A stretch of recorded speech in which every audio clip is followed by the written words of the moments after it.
কাটিগড়া সমষ্টির Craig park চা বাগানে শনিবার দুপুরে হঠাৎ করেই দেখা যায় একটি বন্য হাতিকে। ক্রেইগ পার্ক কালাইনছড়া সংযোগকারী সড়ক সংলগ্ন 4 নম্বর টিলার উপরে ঘুরে বেড়াতে দেখা যায় হাতিটিকে। মুহূর্তের মধ্যে এলাকায় ছড়িয়ে পড়ে খবর এবং যার জেরে আতঙ্কিত হয়ে পড়েন এলাকাবাসী। চা বাগানের শ্রমিকেরা জানিয়েছেন, হাতিটি কয়েকটি গাছপালা উপড়ে ফেলে বাগানের একাংশে ব্যাপক ক্ষয়ক্ষতি করেছে। স্থানীয় বাসিন্দারা আশঙ্কা প্রকাশ করছেন, হাতিটি যদি লোকালয়ে প্রবেশ করে তবে পরিস্থিতি আরও বিপজ্জনক আকার ধারণ করতে পারবে। তাই দ্রুত বন বিভাগের পক্ষ থেকে প্রয়োজনীয় পদক্ষেপ গ্রহণের দাবি জানিয়েছেন এলাকার সচেতন মহল।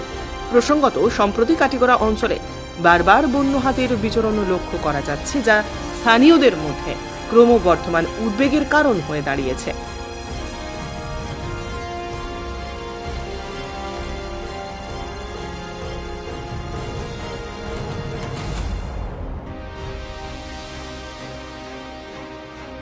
Bureau report, CNN 24 news, Silchar.